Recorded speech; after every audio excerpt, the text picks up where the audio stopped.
Thanks, Mrs. P. You're a fine one, Jack, waking me up. You know I'm on nights. Just a sec. Yeah, okay, the checkers then. Yes, I heard. The flat parcel back of your wardrobe. Yeah, I'll find it.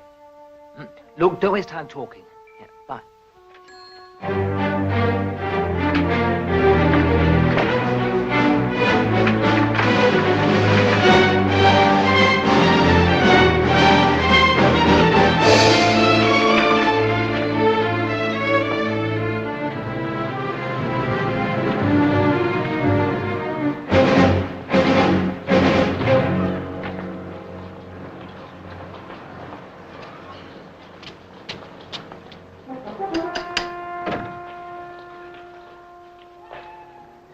Mrs. Pesco? Yes?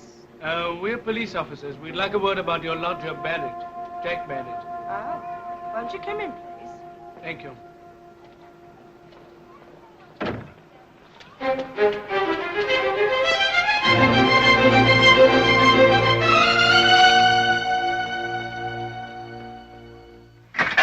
Oh, Mr. Melville Farr's chambers?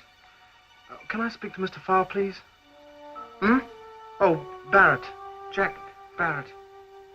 Oh, thank you. He's quite a giant killer, this Major Humphreys. How long has he been running his head against this particular brick wall? 3 years, Mr. Farr. Ever since the Rural District Council designated his land for acquisition as a housing estate. Well, he's in the right, you know. It's beyond their powers under the 57 Housing Act. He's strangled in red tape. Do you think we should take it on, sir? The Major's funds must be running a bit low. Who are his solicitors? Hanbury and Wilcox. But don't worry about that if I were you. Point is, the Major's right, the Minister's wrong, and I should like to make them squirm. Hello? Mr. Jack Barrett for you, Mr. Farr. He says it's very urgent. All right, William. Telephone Major Humphreys' solicitors, arrange a meeting sometime next week. Very good, sir.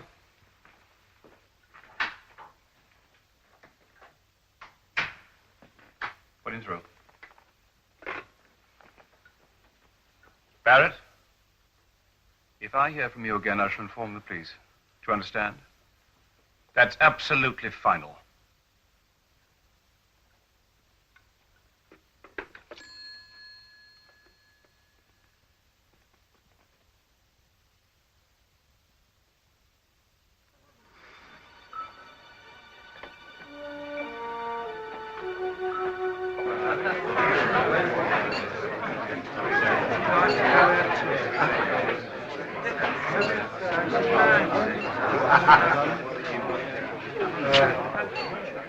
Boy's a bit exclusive today, isn't he?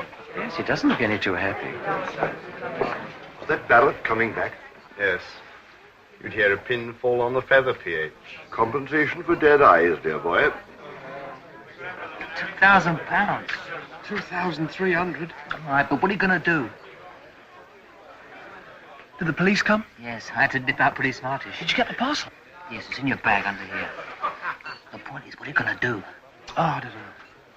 Now, look, just go to a cinema and sit it out till it's dark. No. What then? Oh, better you don't know than you can't tell them. I wouldn't give you away. They'd twist it out of you. Now then. I wouldn't, mate. Look. I'll be all right now, Eddie. Thanks for bringing the parcel. No, you stay and finish my beer. Well, watch yourself now. Yeah.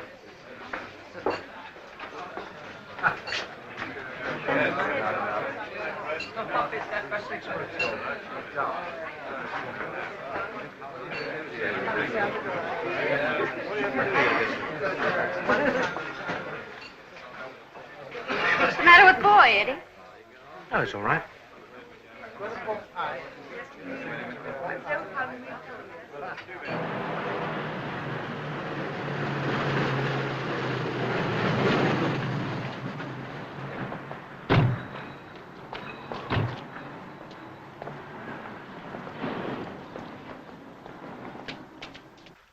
Did you get Barrett? No, sir. Give us a slip. Sorry, sir. Sorrow never arrested anyone, Sergeant. No, sir. Find anything in his room? Nothing worth a penny, sir. Clean, tidy, very bare. I had a talk with the landlady. The boy never went anywhere. Hardly a shirt to his name. Lived out of tins in his room. This has a familiar ring, Bridie. Yes, sir. And when you bring him in, we shall find the answer. Send out a general alert. Yes, sir. Get on with it, Bridie. Yes, sir.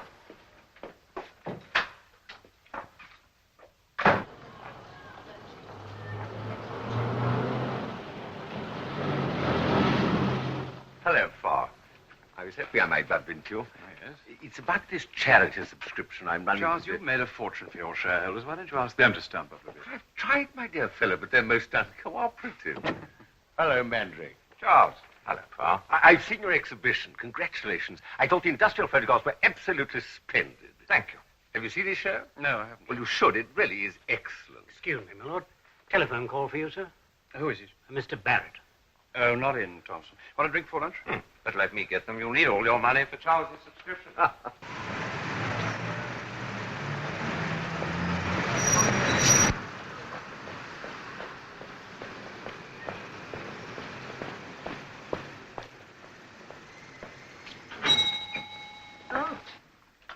So you've turned up again, boy.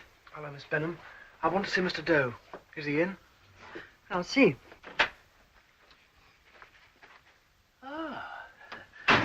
So the prodigal's returned, Miss Benham. Looked us up again, eh? Can I speak to you? Shall I say yes, or shall I say no? Please, Harold. All right. I don't hold malice. Let's hear what you've got to say. Come along. Why aren't you working? Got the afternoon off. Very nice. Just going to make a cup of tea. Harold, I want you to promise me something. It's important. Promise? Well, it's waited 6 months. Surely you can wait a little longer. No, it can't. It's got to be now. Now? Are you dictating to me? Harold, listen, please. I said please once, boy. It didn't have much effect, did it? But this is different. Oh, I see. You've got to promise me you'll never tell anyone. Tell? Have I got anything to tell? Well, yes. You remember, back last spring, when I left. Oh, that. Oh, well, there's no fun in gossip unless you can mention names. You never did you? Not that secrets don't have a horrid way of leaking out. Did you find out the name, Harold? Did you? I must know. What do you mean, must? I don't think I meant to tell you. Just sweat it out. I know what horrid imaginings are. Now you're going to have your share. You look at me as if you hate me. That's a very good guess. For God's sake, get out!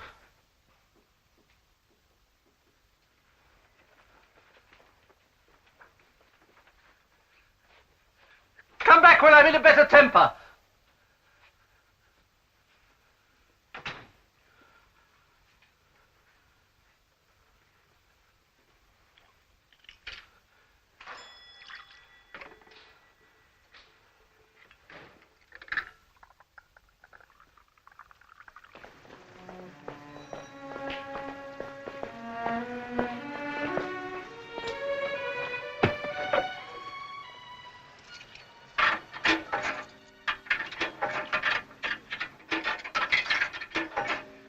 No, I'm sorry, Mr. Barrett. Mr. Farr has left. No, I haven't seen him since lunch.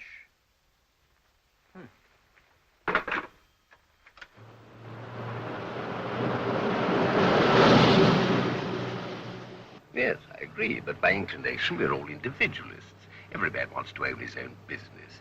But the pressure of modern commerce is gradually pushing the independent trader out of existence. Now, my plan is to let them keep their autonomy, but at the same time have all the advantages the combines enjoy through an associated purchasing company. You haven't heard a damn word I've been saying. Yes, I have. It's a fine plan. It'll help a lot of people. I've heard because you're trained to listen with one ear and look with the other. You really care about people, don't you? Yes. Yes, of course I do.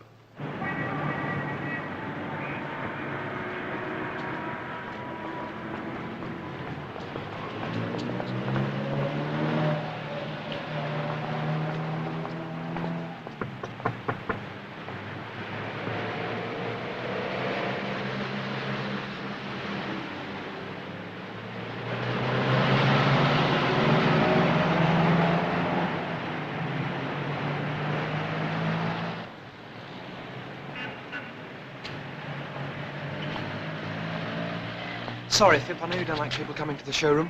Not me, old mate. The possibly on keen on social calls. Fip, can you drive me out of London? Sorry, Sport. Couldn't have come at a worse time. I'm scheduled to deliver a crate out at Richmond when I finish here. Where do you want to go? Kelworth, Newtown. Oh, flag a lift from a lorry. Are you all right? Yeah. Yeah, I'll be all right.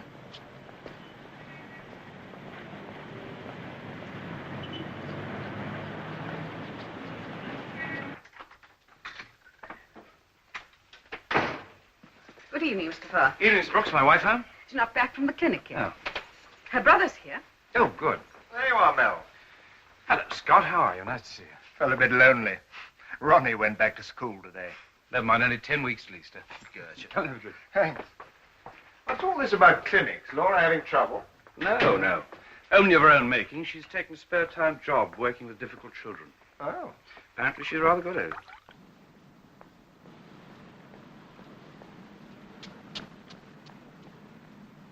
If you're going to court with that rubbish, it'll do your client no good. Brent's wife will get costs, custody, and alimony, which is exactly what she wants. Selfish bitch. No, I'd be discretion. Place the whole of her life on the bench in front of the judge. Harry Brent won't do that. Then I should tell him to find somebody else to lose the case for him. You would, too. Yeah, damn right I would. Yes, in here, darling. Hello, darling. Hello, Scott. Hello. And how are the little idiots today? It's not a lunatic asylum. Isn't it? I thought it was. Very funny. Did you get Ronnie off all right? Yes, miserable. Why don't you stay and have dinner with us? Can't, thanks. I'm just off. I've got a lot of work tonight. The Campbell brief fell into my lap last week. Lord knows why they call it a brief. It never is. What will you do about dinner? Oh, don't worry. I've got some stuff in the fridge. Are you sure? Yes, of course. All right. Good night. Night-night.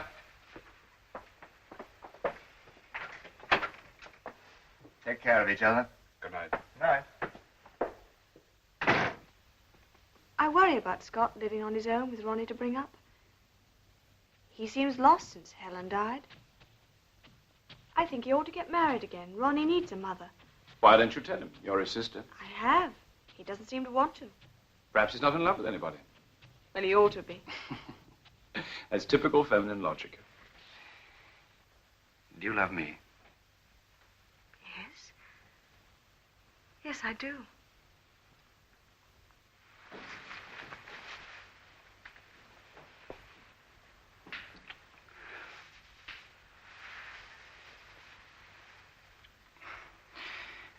A little reassurance helps. Come on.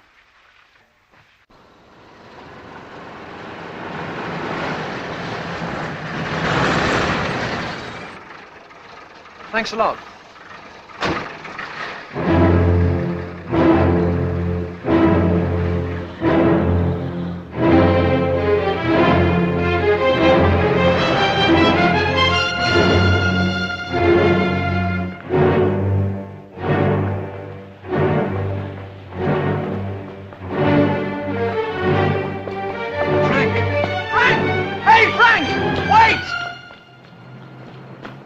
Hi, Frank. Oh, hello, Jack. Hi, Sylvie.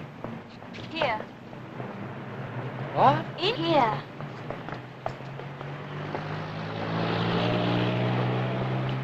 Where have you sprung from, Jack? I want to get down to the coast. What's stopping you? Sylvie, if Jack wants to shake down for the night, he's welcome. No. I told you last time he came I wouldn't have him anymore. You're not going to stop me having who I like in my own house. Don't quarrel over me, please. He's staying, Sylvie. Not with us. Why can't he stick with his own sort? You can come home, Frank Jeffries, when you've got rid of him. I never knew Sylvie felt like that about me. What's up, Jack? I'm in terrible trouble, Frank. Can I help? I've got to get out of the country. I can buy a job as a steward on a ship if I can get to Southampton. I need 20 quid, though. I haven't got it tonight, but I'll wire it to you first thing in the morning. Will you? Of course I will. Thanks a lot, Frank. I'm sorry about... No. I'll say goodbye then. No, I'll walk with you to the coast road. You can tell me all about it. Get it off your chest. It'll do you good. Well, if that's the way of it, you're in a hell of a mess. Have you told me everything? Everything. Now, do you understand why I took the money? Of course. I wish you'd stay here and face the music. No. I'll go to the police with you. No, they'd twist hell out of me. Make me say why I took it. It's bound to come out in the end. Look, I know what I'm doing. I'll be off now, Frank. I'll soon catch a lift. Goodbye and thanks. What, for a measly 20 quid? No, for knowing me all these years. Still being a friend. Well, it used to be witches. At least they don't burn you. Good luck, Jack.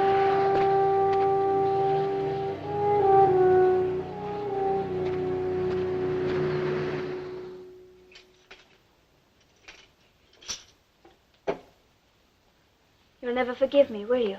It's not your fault you haven't got enough brains to understand. Oh, you have, I suppose. I feel sorry for him, that's all. Sorry for that? Yes.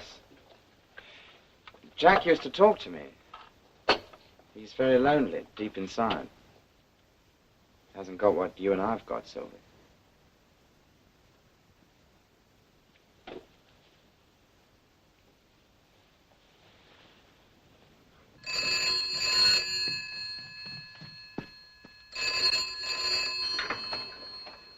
Hello? No, this is Mrs. Farr speaking. What name? Barrett? Well, where's he calling from? Oh, very well. I'll accept the call. Go ahead, caller. Mr. Farr? Barrett. Jack Barrett. It's urgent. I'll call again at 8 in the morning. Oh, all right. I'll give him the message.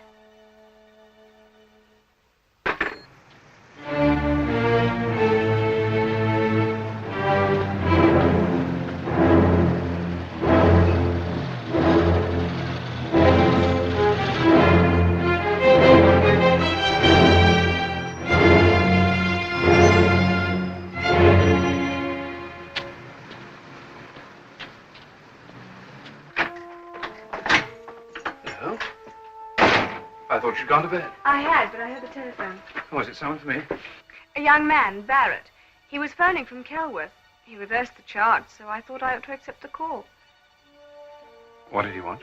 He'll phone again tomorrow morning about 8 o'clock. He sounded quite desperate. This Barrett, is it a case? It is now. Never mind. Let's go.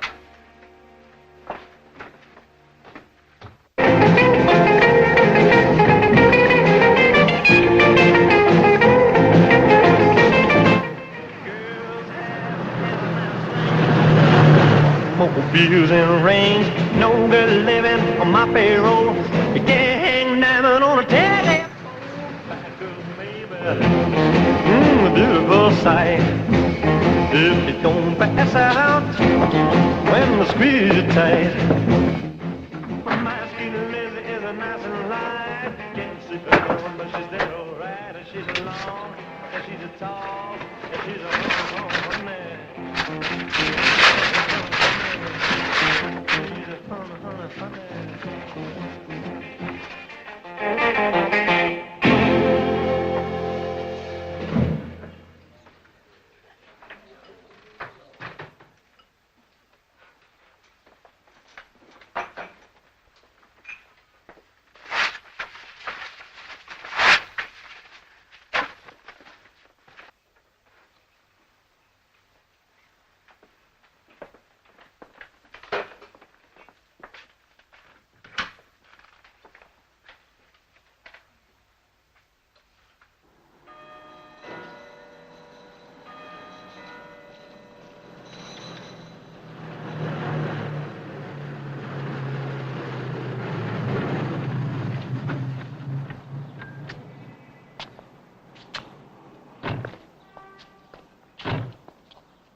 During the last 7 months in your job as wages clerk, you've been drawing the salaries of 5 fictitious workmen.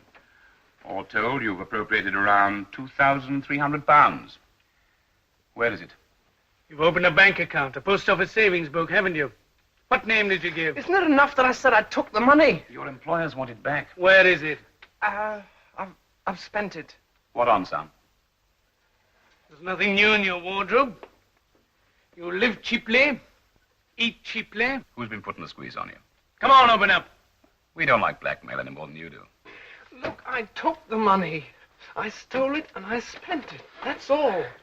We mean to find out what's behind this, Barrett. You've got yourself in a real jam, son. Look, far better come clean, then we can help you. Oh, we're wasting our time, sir. All right, Barrett. Let's see what little solitary contemplation will do. Get in a sensible frame of mind. We'll talk to you again later. Right, off you go. Mac. Put him down. That boy's not a thief. More victim than criminal, if my supposition is right. I'm always worried, sir, when I find myself allowing the motive to mitigate the crime. Yes, our jobs would be much easier if we just had to deal with the Bill Sykes of this world. Come in. The stuff they took from the drain is a scrapbook, sir. Now we've got it pieced together.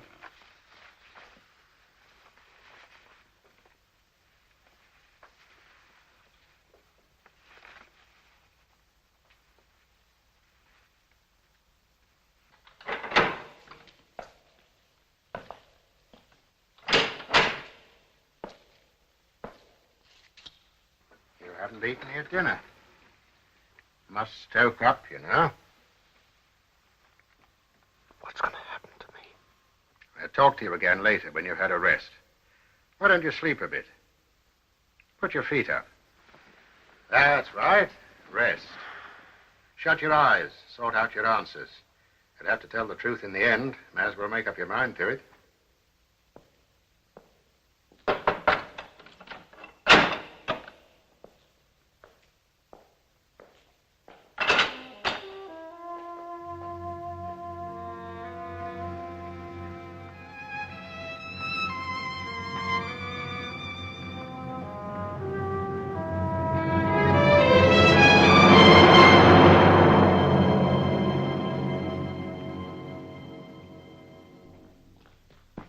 Police station have been on the telephone, sir. Detective Inspector Harris. Well? He'd like you to drop in, sir. Oh, it's on my way home. What about? The inspector didn't say so, but I got the impression it was a matter of some importance. Telephone my wife, will you? Tell her I'll be a bit late. Yes, sir. And there's another thing. Oh? A letter from the Lord Chancellor's office. Don't tell me we've been turned down. Hardly, sir. Our friends think you should have taken silk some time ago. Being a QC can be a risky business, William. Many a good junior practice has failed in the front row. I'm not worried about that, sir. I'm sure we shall be quite at home there. Oh, I'm glad you think so.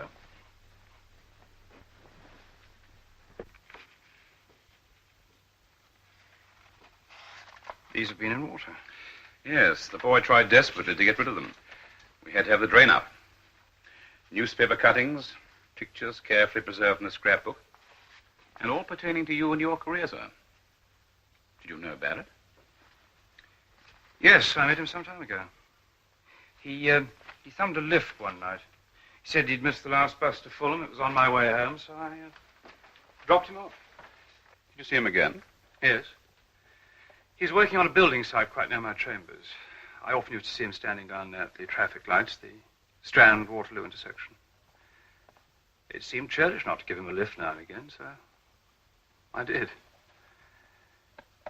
Then I stopped. Oh? Why did you do that, son? I came to the conclusion that he was waiting for me. Wet or fine, he was always there. I see. So that was the end of it? No, he started writing, telephoning. I destroyed his letters, warned him not to call. We believe that Barrett was being blackmailed, sir. He's been stealing from his firm for months. Over £2,000. There's nothing to show for it. He had less than $50 in his pocket when we picked him up. Did he give you any hint, any impression that he was being blackmailed? No. Then it started after you finished seeing him. It would seem that way. Have you any idea what Barrett might have been paying to keep quiet? No idea at all. Oh, you knew, of course, that he was a homosexual. I had formed that impression. You know also, sir, that as many as 90% of all blackmail cases have a homosexual origin. I follow your train of thought, Inspector. But I wouldn't know if it applied in this particular instance. You can't hazard a guess, sir. No. There's no doubt that a law which sends homosexuals to prison offers unlimited opportunities for blackmail. Well, thank you, sir. You've been extremely helpful. Thank you. Do you have any line on the blackmailer? No, sir. We couldn't get a word out of Barrett, which is a pity. Blackmail's the simplest of crimes when we have the cooperation of the victim. Almost impossible when we haven't. Can I see Barrett? I'd like to talk to him. That's not possible, sir. Barrett hanged himself in his cell this afternoon. He's dead.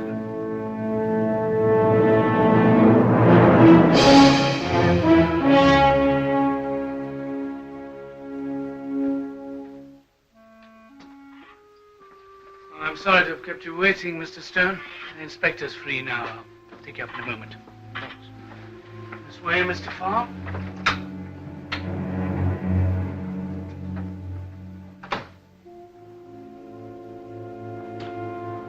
That was Eddie Stone, sir. We fetched him to identify the body. Stone? He works as a ticket clerk at 2 Foster's Tube Station. Friend of Barrett's. Good night, sir.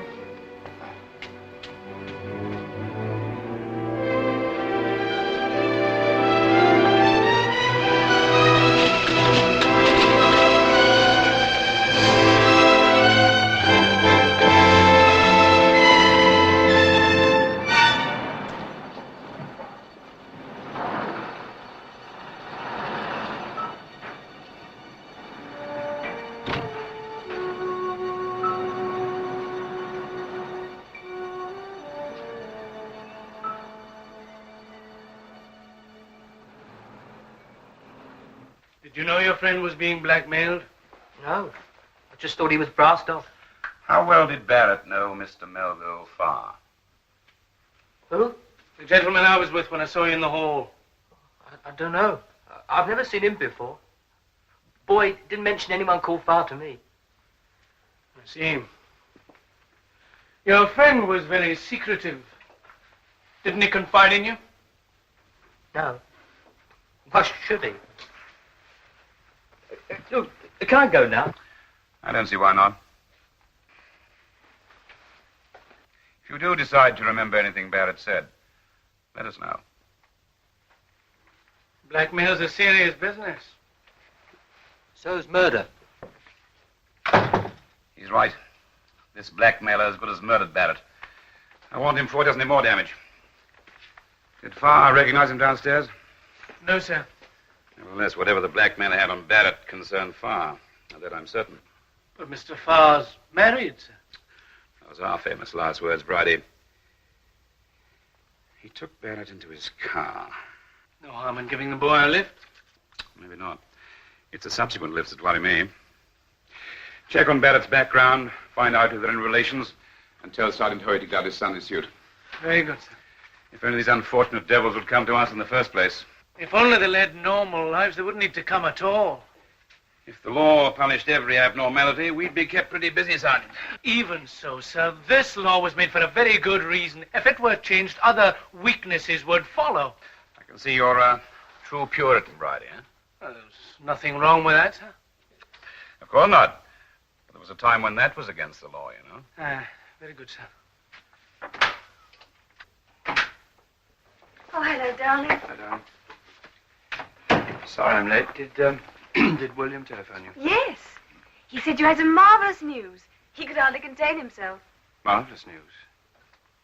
Oh, yes. The Lord Chancellor accepted my application. That's wonderful. We must celebrate. I don't feel very much like celebrating tonight, if you don't mind. Mel, are you all right? Is something wrong? William said you were so pleased. What happened on the way home? He said you had to go to Fulham Police Station. Were you in an accident or something? No. I'm all right. I'm sorry. I'll go and run your bath.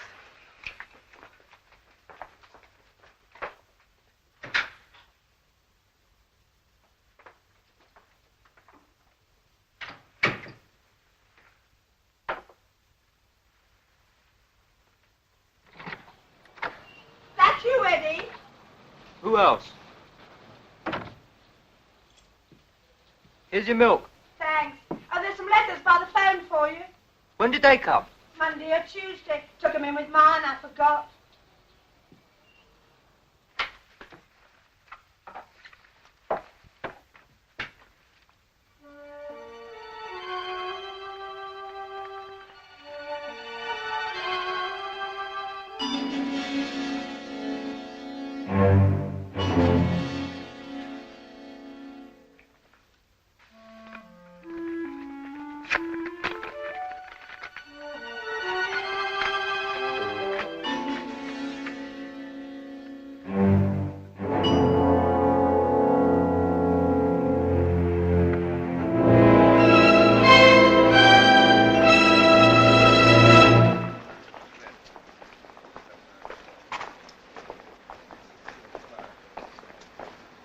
I hear Farr's taking silk. That's right.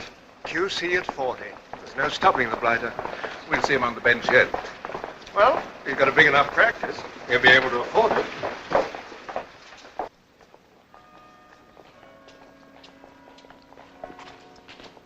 Mr. Farr, What do you want? I want to talk to you. I only see people by appointment. I think you ought to see this photograph.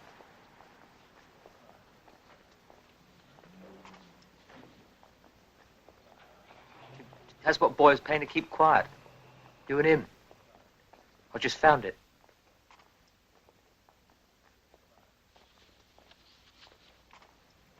You'd better come upstairs.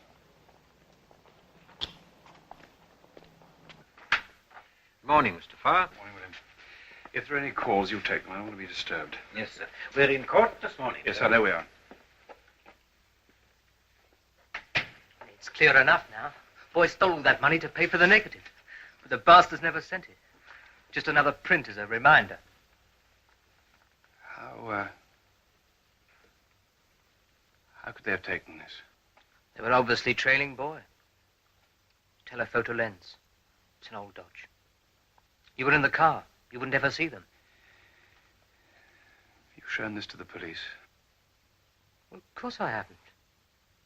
But that's what he was trying to prevent. Don't you see? Yes, I see. I see. But why did you have to go and... Hang himself? He knew the police would get it out of him in the end. He didn't want to involve you. You'll be all right. Yes. He should have come to you. He wasn't big enough to be on his own like that. He should have come to you.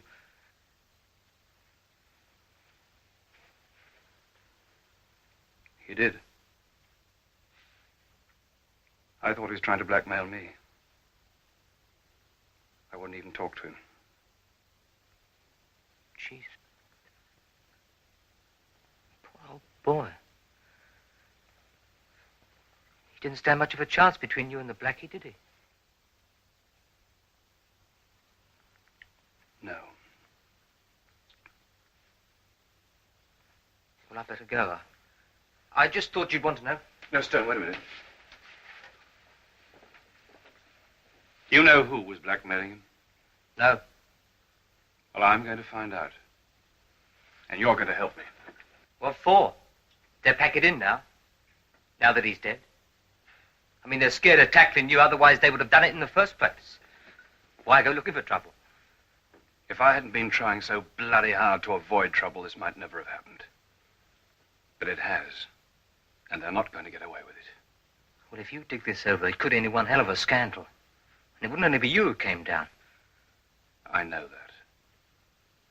I can't help you. I don't know anything. You don't have to know anything. All you have to do is to watch. Watch for fear. Fear is the oxygen of blackmail. Barrett was paying, others are. Find me one. You're crazy, Mr. Farr. You're not thinking... Stone, are you going to help me or not? Okay. I'll listen around. I'd like to get them too. But just remember, if you do run them down, you'll bring yourself down as well. Call me here. I'll call you.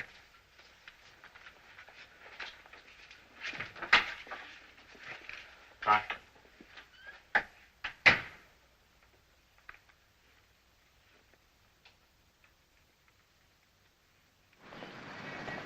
Should be there first thing in the morning, PH. Good.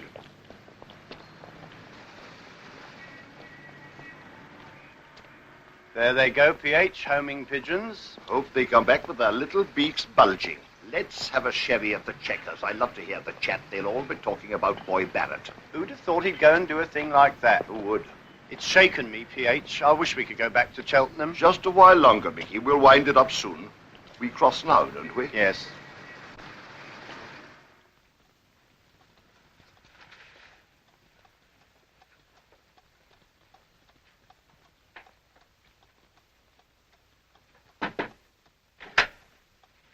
I'm ready to go to the post, Mr. Doe.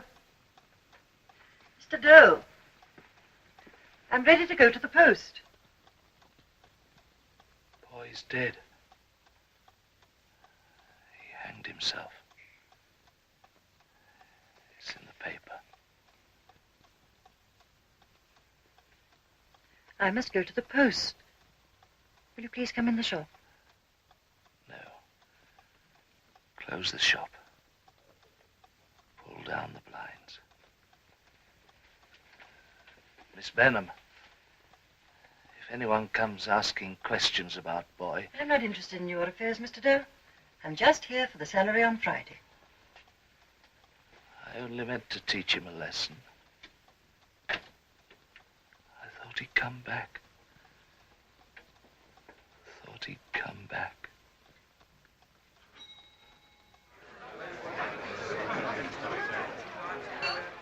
You don't know anything except what's in the papers. Oh, God, that's enough, isn't it? Henry the Comb looks like death warmed up. Shh. The troll speaking. She said Barrett never had a penny to bless himself with. What happened to the money? I could answer that in one. Pip's moving up now. Madge is pushing the boat out. Safe for him to come alongside. I've lost him now. Fill up the glasses, Mickey. Tio Pepe, please, not this treacle. Certainly, PH. Come on. Another drink all round. You'll feel better. Thanks, Madge. I'll sink a jar. I'm flush this week. Modeling for Mandrake. Luxury fridges. Mandrake's good to you. Old pals act. We were in rep together 20 years ago at Bournemouth. Not for me, thanks, Madge. I feel like drinking today. Well, I'm off. Bye, all. Bye. For a man sitting on a gold mine, Henry looks pretty miserable. Henry sold his gold mine. What's that you say? Yes. Bloke over there. He's the estate agent who did the sale.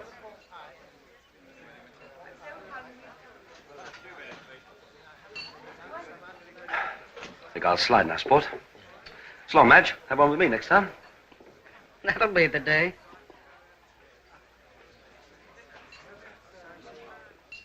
Fred. Yeah? Yeah. Who's the bloke in the pinstripe? He keeps looking at me. I don't know. He used to come in the wheat chief when I was there. A real lone wolf. I better go. See you. So long, Eddie. Yeah, cheers. I don't know how you can stand them.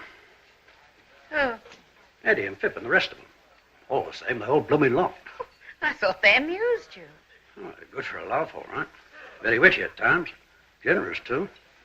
I hate the bloody guts. Hey, Well, don't look at me like that. they're just not quite normal, dear. What's it matter to you? If they had gammy legs or something, you'd be sorry for them. Sorry for them? Not me.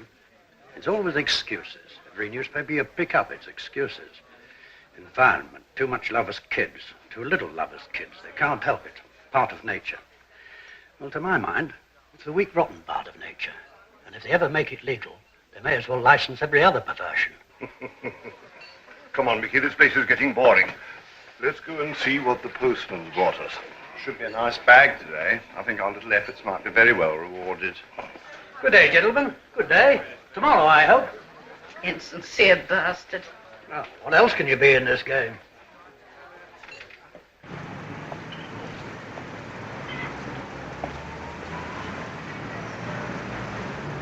Eddie, I just saw you passing. Soldier shop? Who told you that? Fred at the Checkers. He heard from the estate agent. Why, is it a secret? No, of course not. But I wish people would mind their own business, that's all. Anyway, I'm off on Thursday. Eddie, I am sorry about Boy. You'll miss him. Yes. If you're sending any flowers, put a few blooms in for me. Yes, I will. Well, goodbye then. Yes. Goodbye. Good luck.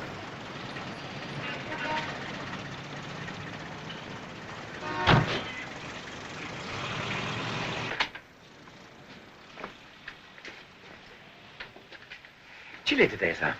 Yes.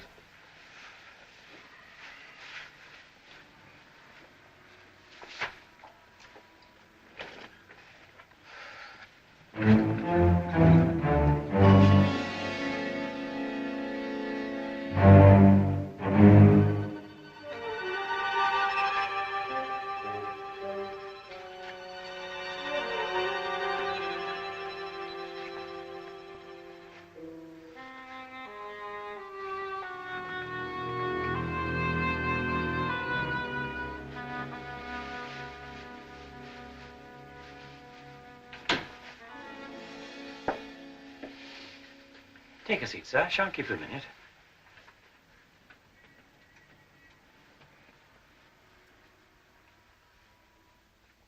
Well, I'm not sure it'll lead anywhere.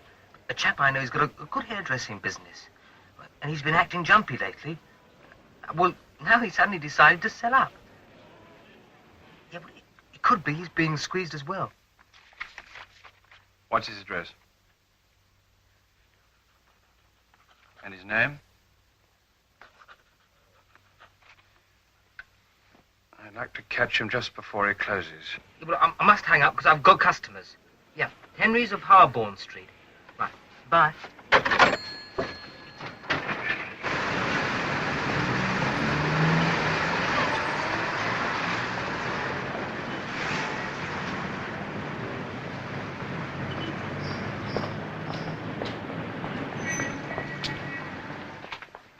Thank you. Thank you. Mr. Henry? I'm sorry, sir. We're just closing. This won't take very long. It's a private matter. I'll be off then, Mr. Henry. That's all right, George. I'll close up. Good night. Good night. I understand you're selling this place. Who told you that? You're being blackmailed, aren't you? What are you talking about? I don't know what you're talking about. But you are selling this place all the same, aren't you? I haven't told anyone where I'm going. Who are you? And you're afraid of being followed. Who's squeezing you, Henry? I don't know. Who are you? You from the police? No. I'm a friend of someone you used to know. Boy Barrett. I want to know who killed him. You can help me. How do you pay the money? I don't remember. I'm not saying anything. I can't help the way I am, but the law says I'm a criminal. I've been to prison 4 times. I couldn't go through that again. Not at my age. I'm going to Canada. I've made up my mind to be sensible, as the prison doctor used to say. Don't care how lonely, but sensible. Can't stand any more trouble. I'm sorry about Boy Barrett, but he's dead, finished. Nothing can help him now. Barrett's death was murder. Do you want that to go unpunished? Who are you? Melville Farr. I'm a barrister. The blackmailer can't reach you in Canada. Tell me how you pay the money and let me deal with it. It wouldn't help. Do you know anyone else who's paying? No. No. I think you do. I'm not saying another word, Mr. Farr. My number's in the book. If you change your mind, let me know. Not a chance. I've got myself to think of. Nature played me a dirty trick. I'm going to see I get a few years' peace and quiet in return. You've got a big position. They'd listen to you. You ought to be able to state our case. Tell them there's no magic cure for how we are. Certainly not behind prison bars. I've come to feel like a criminal, an outlaw. Do you know what I think, Mr. Farr? I think Boy Barrett's well out of it.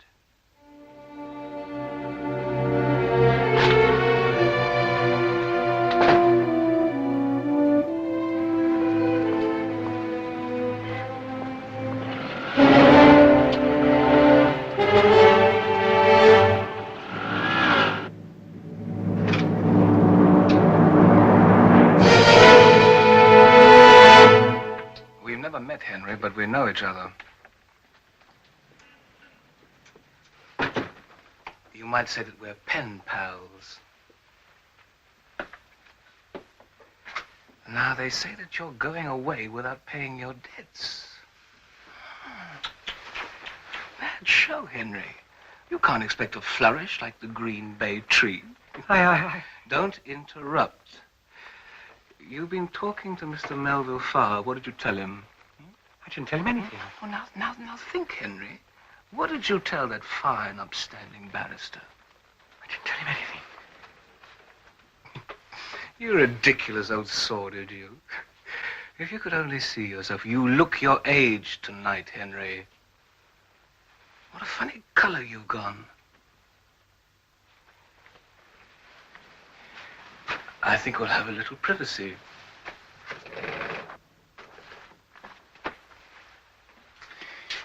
You know, I could do a lot of damage here. 5, 10 minutes. And you wouldn't have much to sell. Do stop gaping. There's nothing that a little chat could write. All I want is the answer to a simple question. What did you tell Mr. Melville Farr?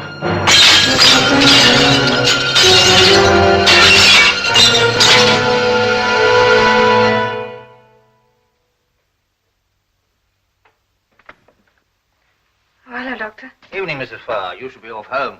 I just wanted to see him finish this. Doesn't seem to be much wrong with it now. No, he's been working happily all afternoon. Perhaps this will help him sort it out for himself. Anyway, let me know how he gets on. I'll just give him another 5 minutes.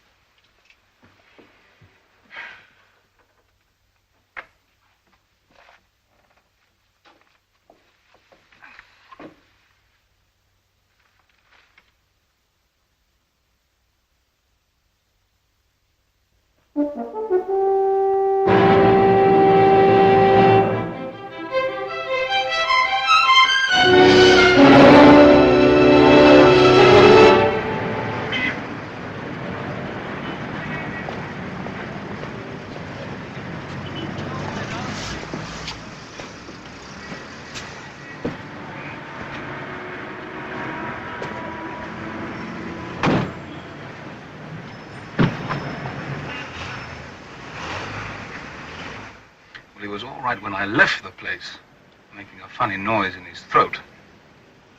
But it looks like we have lost a good subscriber. No, I don't think he told Farr anything. Yes, you're right. Farr is showing a lot of interest. I think we ought to find out what he's up to. A cop doing his rounds found the back door unlocked. Henry was lying there with the telephone in his hand. Shop smashed to blazes. Henry had a weak heart. Did you say he had the telephone in his hand? Yes, that's right. Stone, do you know anybody called Troy Carraway? I've never heard of him. What, is that something to do with Henry? I don't know what's got to do with Henry. But there was rather a curious message at the house tonight. My housekeeper couldn't quite understand it. She said the caller sounded drunk or ill or something.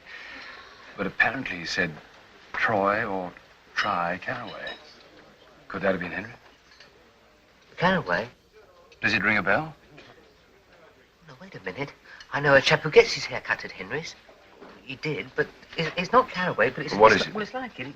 He's a famous bloke. Look, and you'll know him, I bet. He's a gallery girl...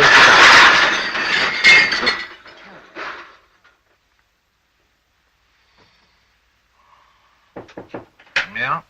There's Mr. Melville Farr to see you, sir. Ah, show him in.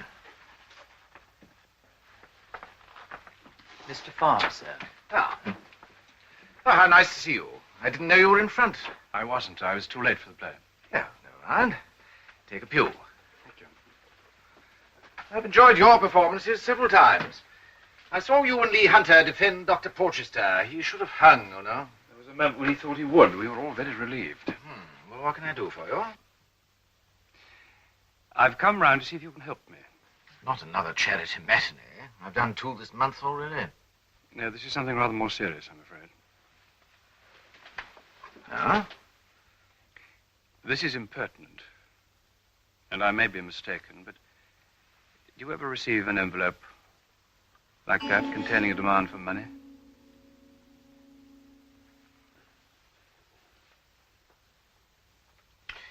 Is this some sort of a joke? Would you tell me how you paid? I don't know what you're talking about. I think you do. I have a client in the same situation.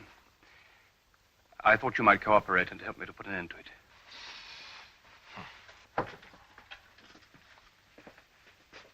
Albert? Sir. Mr. Farr is leaving. Thank you. I can find my own way out. Albert, can you rustle me up an Evening Standard? Certainly, sir. All right, right away. Yes, right sir, away.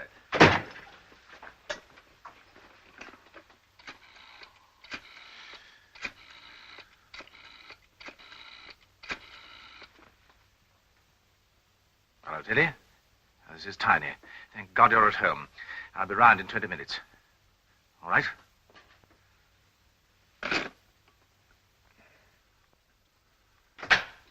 Sir? There's been a hairdresser found dead in Harbin Street. Just came through on the teleprinter. Shop was broken up. Looks like a murder case. Harbin Street. That's West End Central. Have we enough crime in this division for you, Bridie? He was a convicted homosexual, sir. I see. There might be a tie-up with the Barrett case. If this hairdresser was paying blackmail too... I'm quite as good at guessing as you are, Sergeant. Just get me the facts, will you? Yes, sir. Just one of them would come forward. Just one. We're afraid of this sort of violence, sir. Yes, of course, they're only little people. I thought we might have heard from Mr. Farr, though.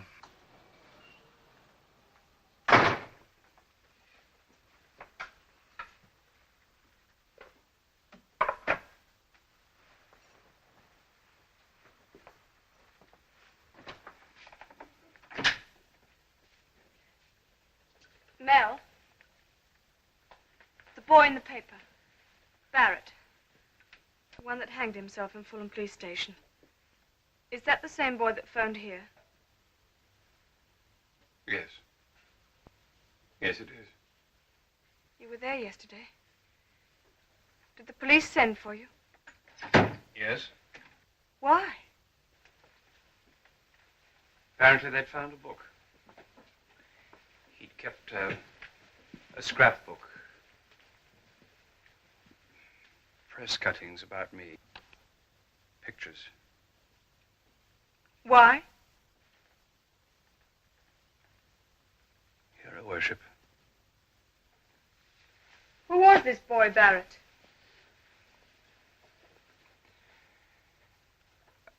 I gave him a lift occasionally. You never told me. No. Papers say he was a wages clerk. Been stealing from his firm. How did you come to meet a boy like that? Back in the spring. After a late session, the last buses had gone. That's only once. You said occasionally. I know what I said. Can't we discuss this without turning the whole place into a battleground? You stopped seeing him and he killed himself. It's Phil Stain all over again. No. Wasn't the same with Stainer. Barrett was... What was Barrett?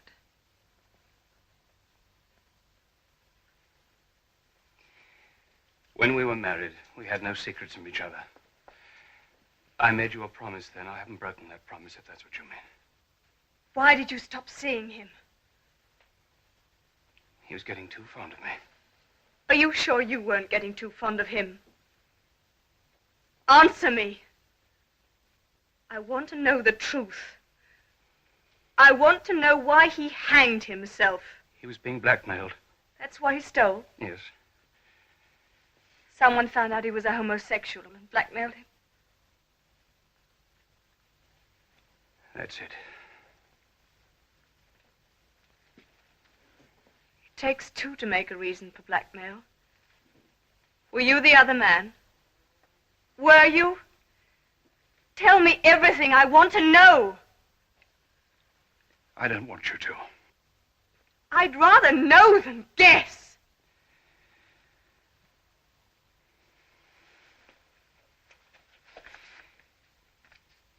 You'd been paying for months to stop copies of this going around the temple. Why is he crying? I just told him I couldn't see him anymore. So he knew it was the end. And so did you. Look at the picture. There's as much pain in your face as there is in his. You haven't changed. In spite of our marriage and your inmost feelings, you're still the same. That's why you stopped seeing him. You felt for him what you felt for Stainer. That's not true. You were attracted to that boy as a man would be to a girl. Laura, don't go on. For God's sake, stop now. I can't stop. I love you too much to stop. I thought you loved me. If you do, what did you feel for him? I have a right to know. All right, you want to know. I shall tell you. You won't be content until you know, will you? Till you ripped it out of me. I stopped seeing him because I wanted him. Do you understand? Because I wanted him!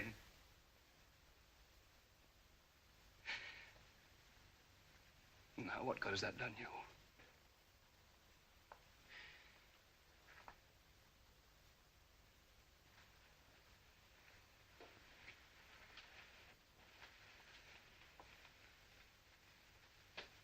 When did it begin? From the moment I saw him. You don't call that love? No. If it was love, why should I want to stamp it out? Why would I do that if it was love? His feeling for you? What was that? I don't know. Yes, I think perhaps for him it was love. The only kind of love he could feel. He died for it to protect me.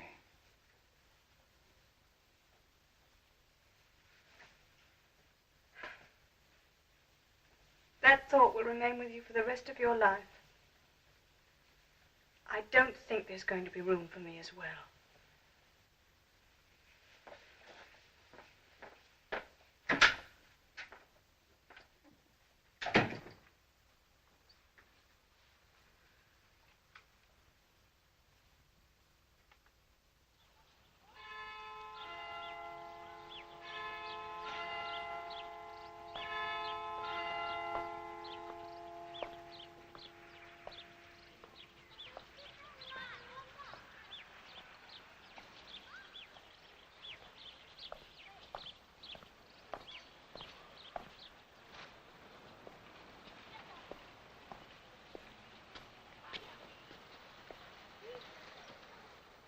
Yes, my lord.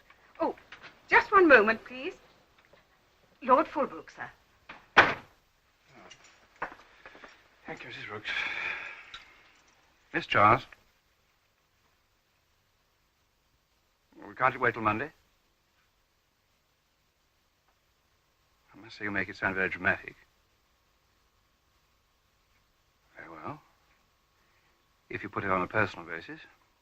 What address? 18 Nightingale Mews.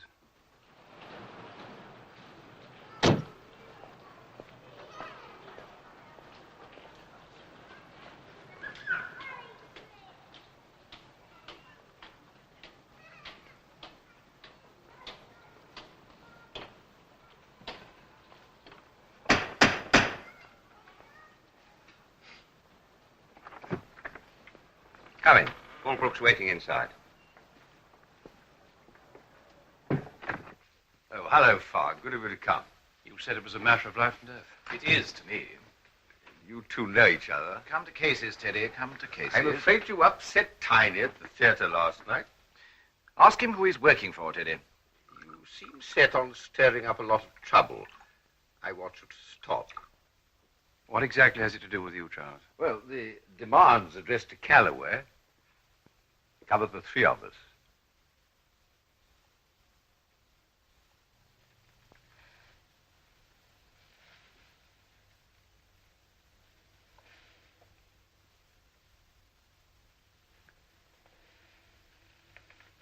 I see.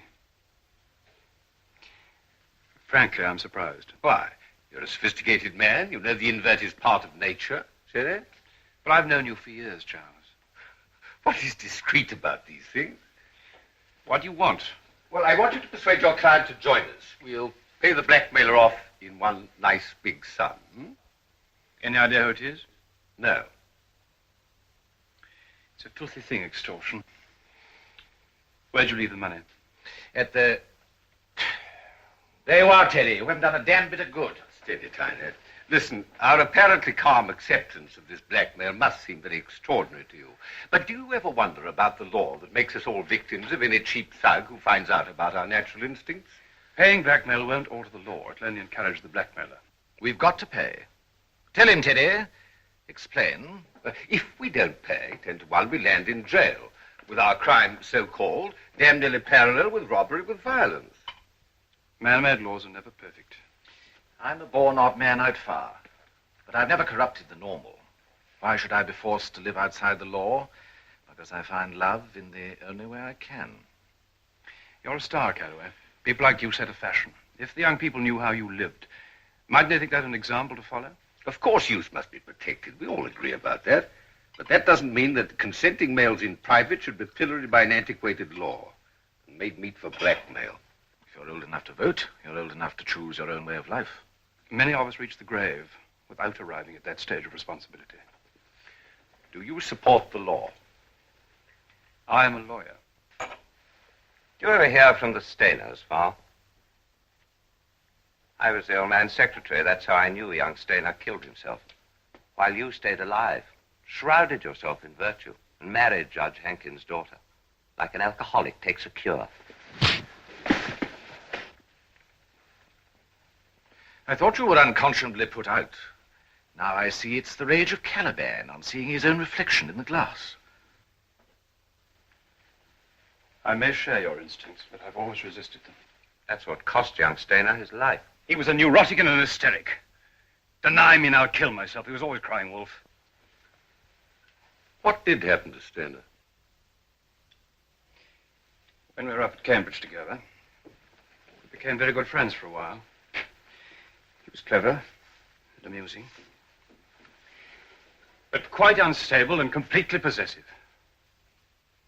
One night he telephoned to say that he was going to kill himself. I didn't believe him. He'd said it before. But apparently this time he meant it. And that's all there was to it. All this ancient history isn't getting us anywhere. Did you or didn't you? Who cares? What you've got to do now is to forget any ideas you've got about exposing these people. Bring them down, and we come with them. Just pay. You pay, Calloway. I shall make my own decision.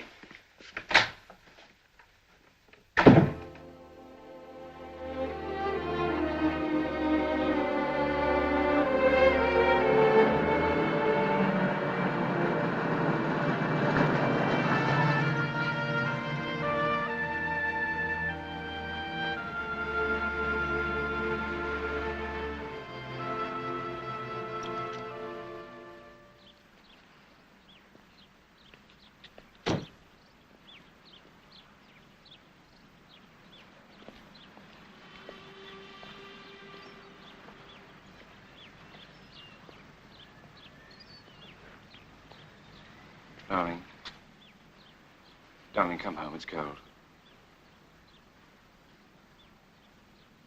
Been awake all night? Yes, I've been awake, looking at myself.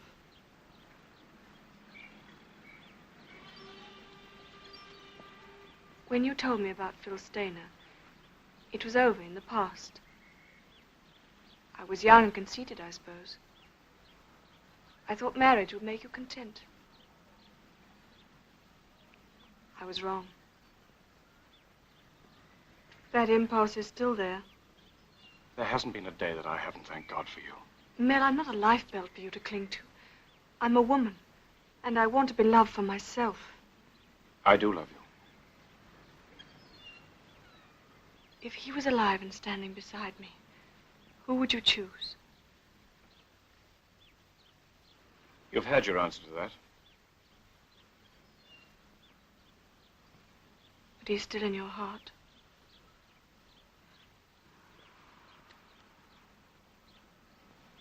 I feel completely destroyed.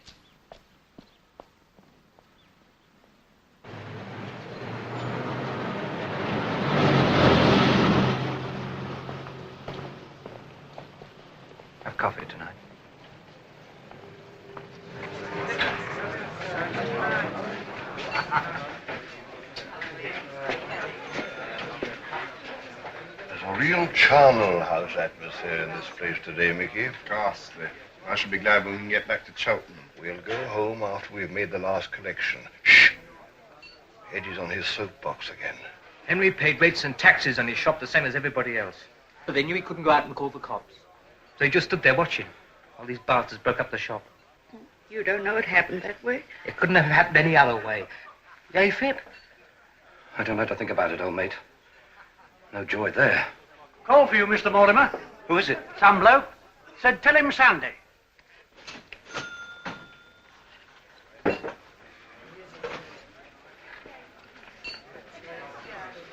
Madge. What? Oh, what are you drinking? Oh, no more for me, dear. I'm working today, modeling corsets at Hobday and Rouse's. Hope they've got the studio warm. It's always the same. Mink in August and bikinis Christmas. Oh, well, that's life. See you. Yeah, bye.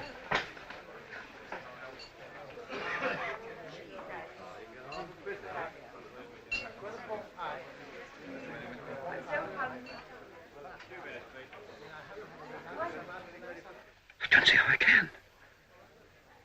But how? It's impossible. I know. I said I know. Well, I'll work it. Yeah, somehow.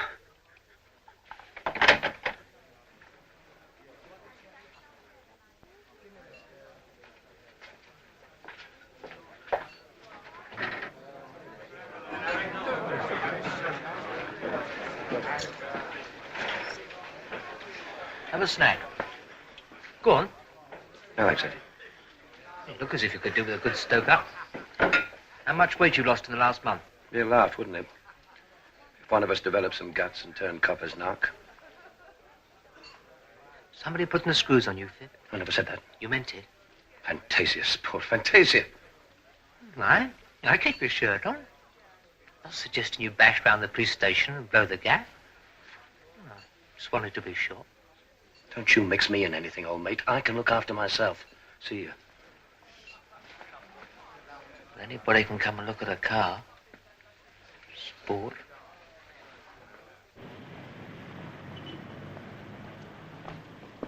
You can put a penny on the bonnet, sir, and I promise you the coin won't vibrate one iota. Would you drive round the park, Mr. Mortimer? Very good, sir.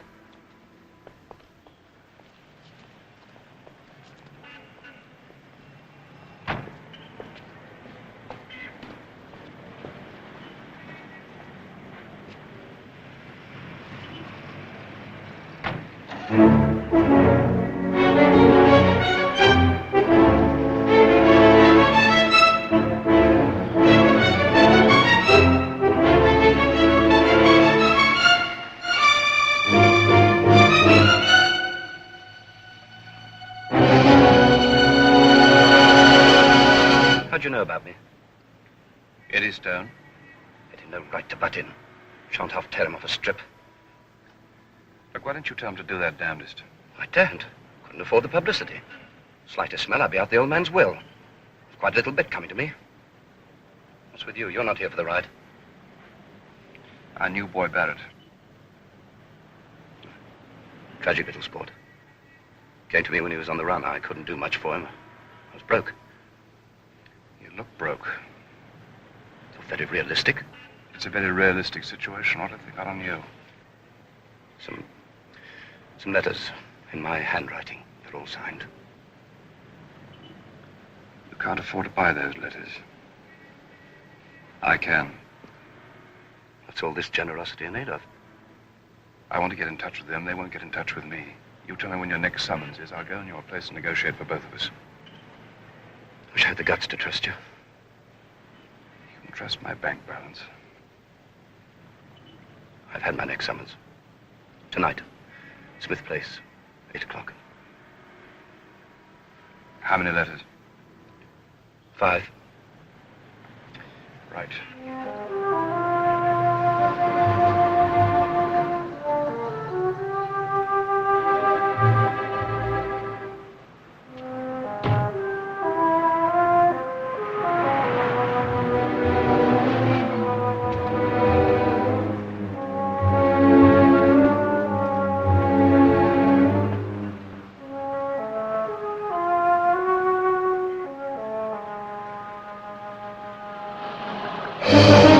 Over here, Mr. Farr.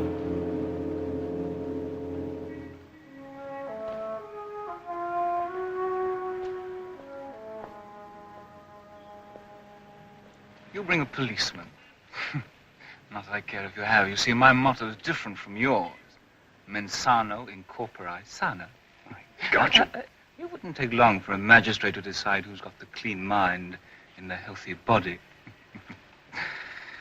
I knew the white hope of Cavendish's cars would blab when I saw him joyriding with you in the park. Well, I want to buy his letters and what you've got on me, the negative. I shan't take one without the other.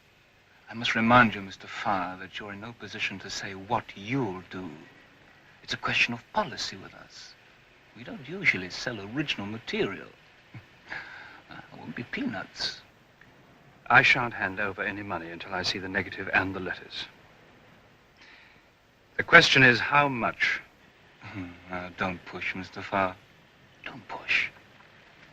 We say when.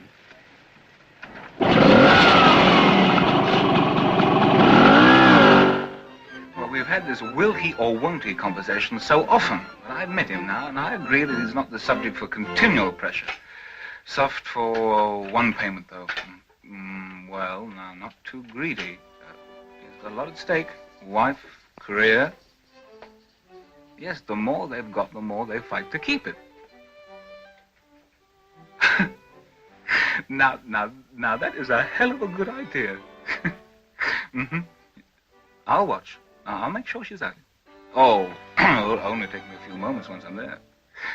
A nice salutary warning. See what'll happen if you blab. Okay, well, bye.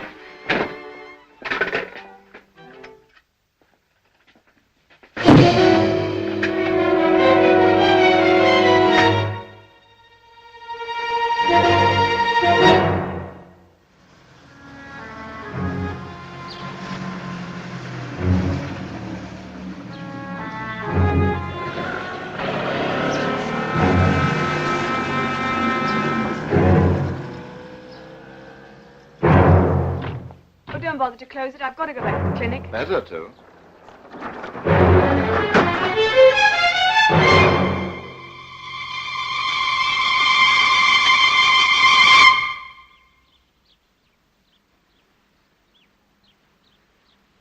It's only whitewash. It'll wash off.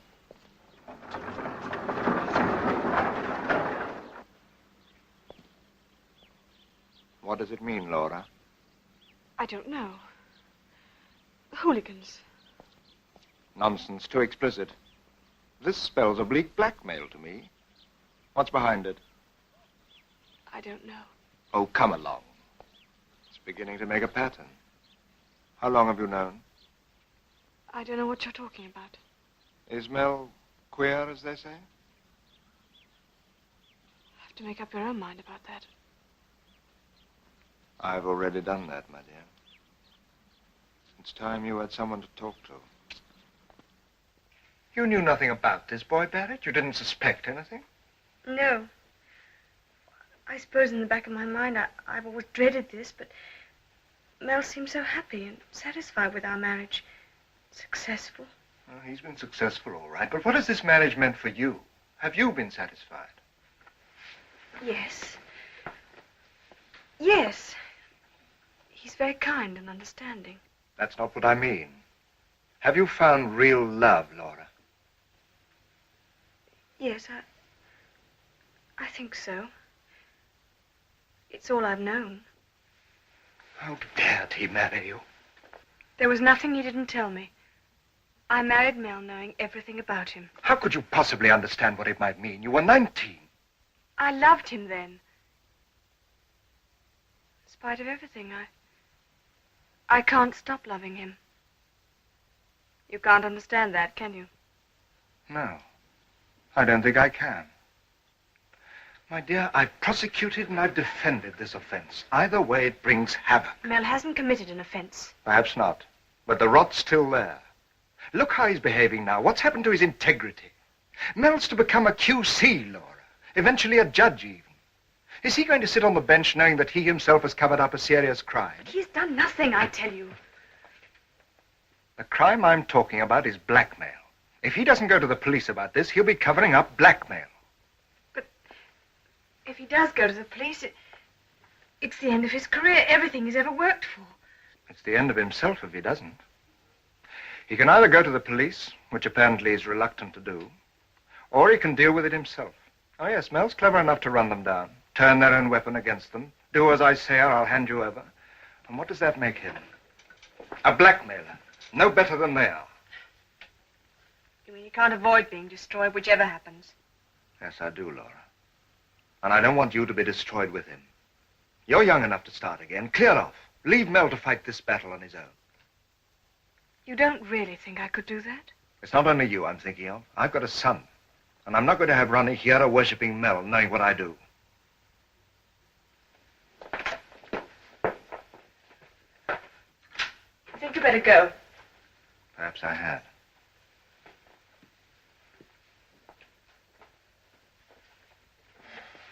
Well, I'm up the road if you want me.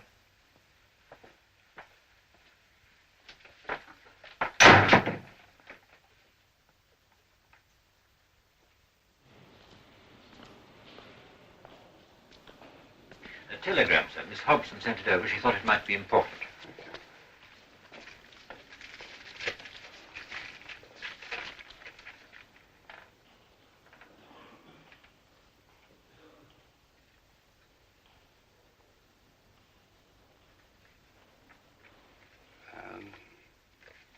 I'm going out.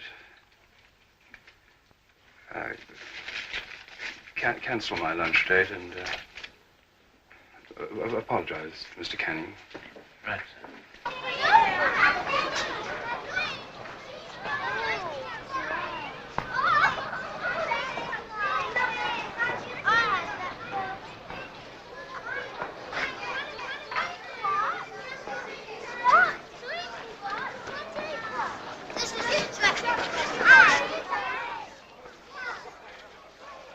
What does it mean, you contact your wife? Someone been to the house? No. What does it mean?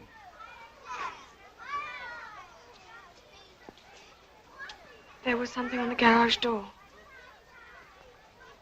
Big letters in paint. What did it say? I don't want to tell you. What did it say?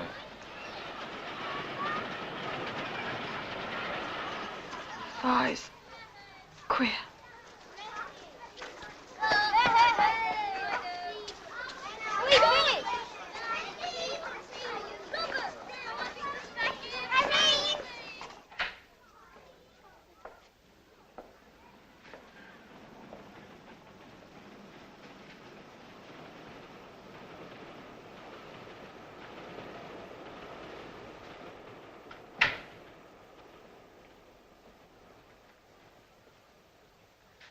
What does the rest of it mean? All these instructions. Where to take the money and how to pay it. The dirty words on the garage door are a final test of strength. They're a gentle reminder that you could be included in this failed operations, too. Are you going to keep the appointment? A man who's paying blackmail is hardly likely to make an ideal QC. I'm sure your brother Scott will tell you that. Oh, never mind what Scott says. He's a perfect barometer of public morality. In any case, he's right. But if I hand the blackmailer over to the police, it won't just be the end of my career. It'll be the end of everything. And our ugly little story will appear in daily installments on millions of breakfast tables. On the other hand, if I pay, I buy security. Of a sort. What are you going to do? For the moment, I'm going up to town. I've taken enough away from you already. When I come home, I shan't expect to find you there. Just leave an address with Mrs. Brooks so that she can send anything on to you.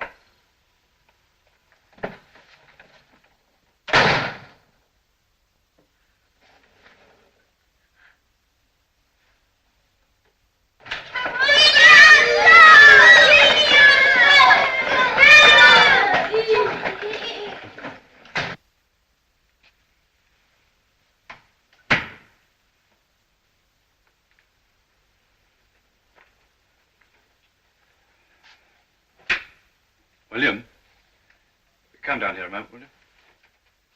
Yes, sir. Close the door. I'm afraid you've got to prepare yourself for a bit of a shock.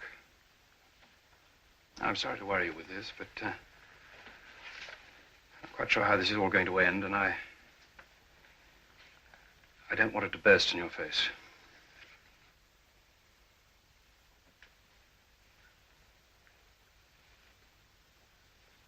I see the implications, sir. But this couldn't be the basis of any charge. I know. That's the tragedy of it. The boy thought it could. It wouldn't mean anything if he weren't crying. As it is, I suppose it looks everything. Yes. It's a very good likeness. We must get the negatives. Thank you, William. I expected at least one question. Don't you have any? I've believed in your integrity for 10 years, sir. I can see no reason to question it now.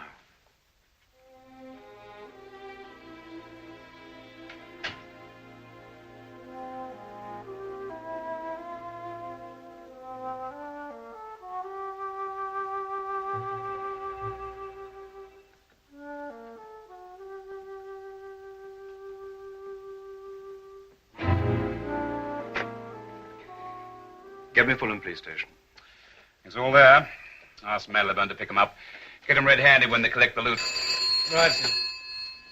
Yeah? Who? Bradley. Listen to this call. Put Mr. Farr on.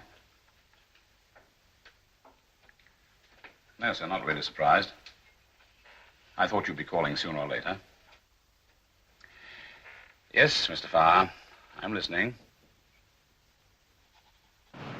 6 homing pigeons, PH. Not bad for a last collection. Very good, my dear. I say, this one's got a dollop in its beak. A cheque for £50 from that woman in Exeter. You certainly can pile on the agony. Don't open them in the street, Vicky. All right, I just thought you'd like to know. And we'd like to know, too.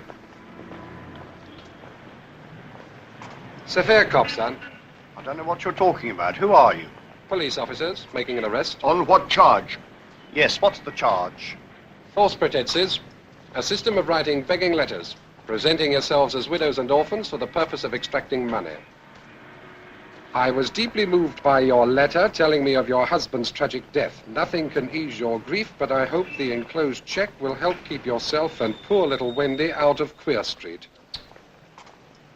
Come along now, the car's waiting.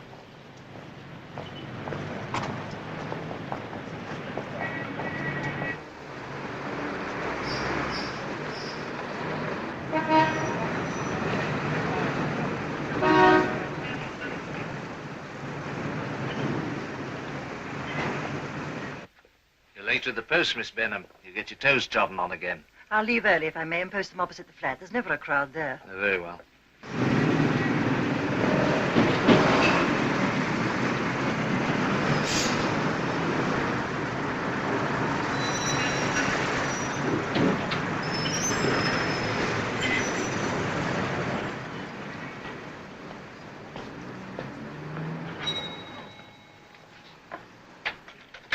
Can I help you, sir? Where do you keep the minor classics, please? Our shelves. May I look? Certainly.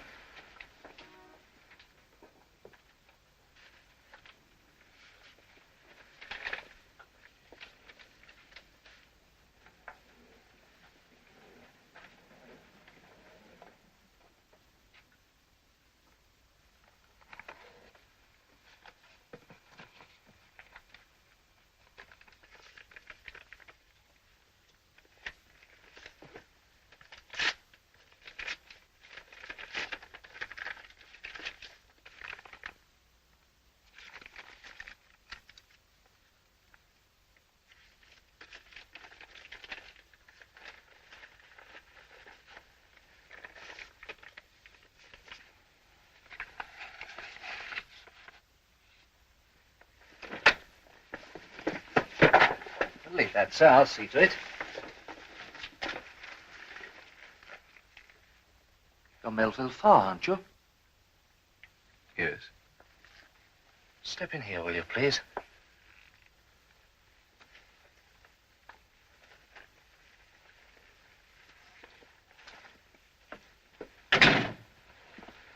How dare you come in my shop?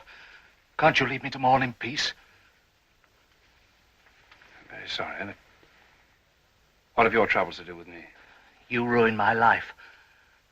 Boy Barrett was happy here with me. I'd have taken him into partnership. He'd have had a home here. You destroyed all that. Do you realize what you did?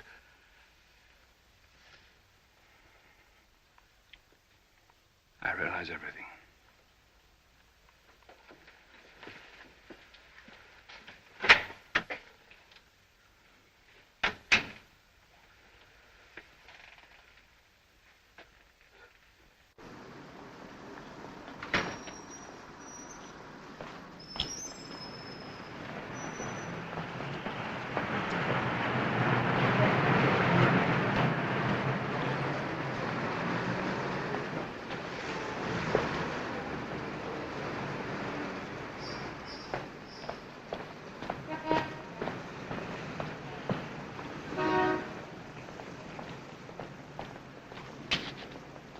Well, Howie?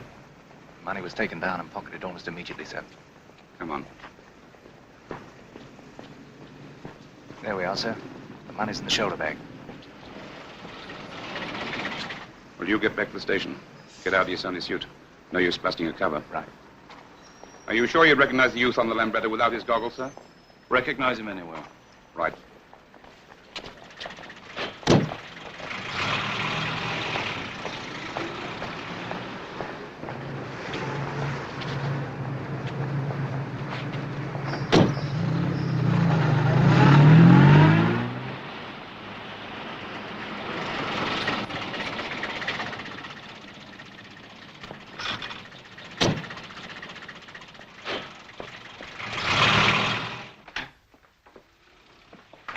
Sandy!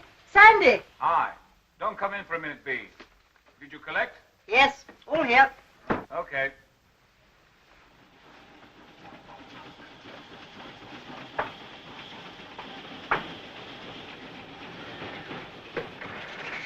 Come in, B. Look at this. Fabulous shot. Astonishing detail for a telescopic lens. Look at that. Sharp as a knife. Only had half a minute to get it. How stupid can they get? Picking up a boy in the park. It's a pity we're going on a long vacation. Still, never mind. We'll keep the old gentleman on ice. I'm sorry to be through with Farr. I'd enjoy making that fine, upstanding barrister jump. 10 days and I'm off. As usual, beautifully timed. A week's notice to poor old Doe and no attention drawn. By the way, are we going to let our friend off the hook? We'll give him that impression. I told him to come over. Should be here soon. Of course, when we start our business again, we'll jerk the line a bit. Show him the photostats. Remind him the hook's still there. You really are a bit odd, aren't you? What do you mean? Well, I don't know, a sort of cross between an avenging angel and peeping Tom. They disgust me. When I found out about Mr. Doe and that boy, I felt physically ill. They're everywhere you turn. The police do nothing, nothing. Someone's got to make them pay for their filthy blasphemy. We want you. Get inside there. Hey, what do you want? What do you think you're doing? This is a private flat. Get out of here. What's the matter? What is it? What does this mean? These are marked notes. You're both under arrest. You'll be charged at the station. He's the one I told you about. You won't testify to that in court. Oh, yes, I will. That'll make a fine swan song to a big career. Eminent lawyers, astonishing private life. A real ball for the national press. That's enough. Very tough now, aren't we? When it comes to protecting perverts, I suppose the police force is riddled with it, like everything else. Shut up. On your feet. You're coming too. He's all right. He's one of their victims. Ha! Did you hear that, Phip? You're a victim. I'm afraid you're barking up the wrong tree there, mister. It's a question of dog eat dog, isn't it, Phip? It wasn't my fault. I couldn't pay them any more money. And then they said, if I gave the names of my friends, they'd give me back a letter every time. What do you think of our little Judas? Revolting spectacle, isn't he? Come on. One moment, please. Shoes.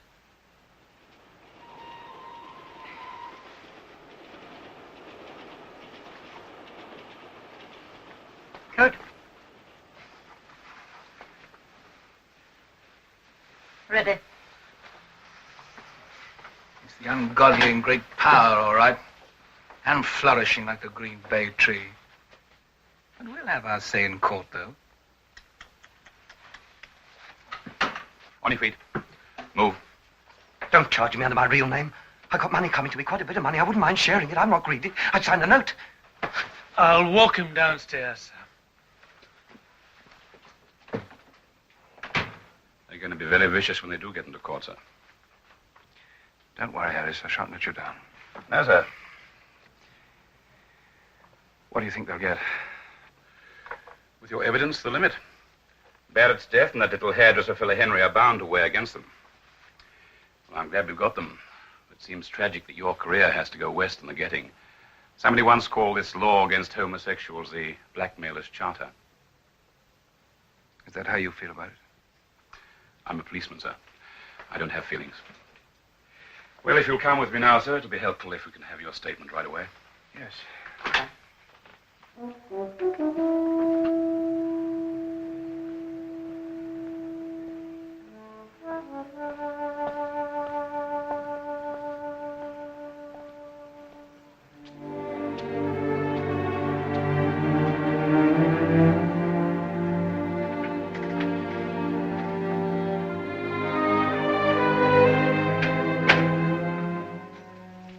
Good evening, sir. Just missed Mr. Patterson. Mr. Patterson. Mel? Mel, I didn't expect to see you here. What did William want? he came to tell me you've been to the police. I see.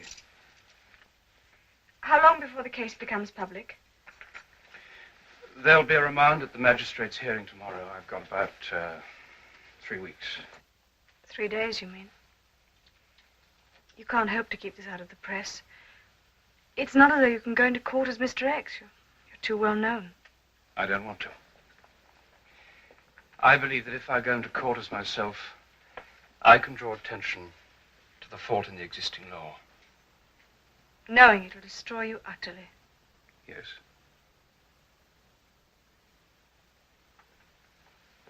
We're going to need each other very much, aren't we?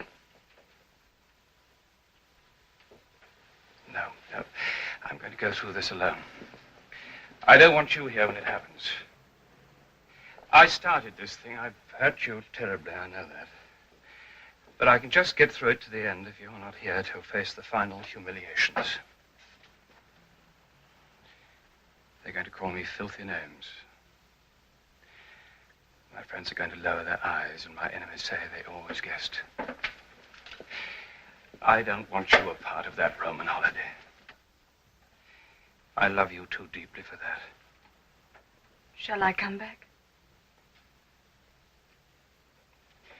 You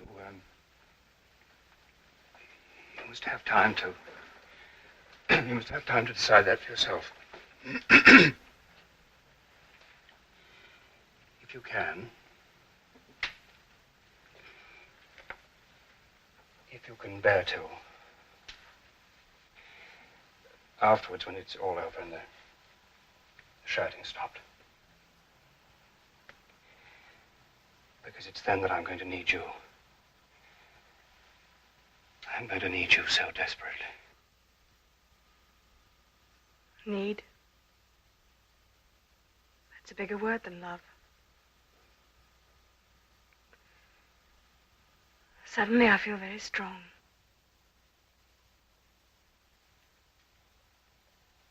Strong enough? I think so.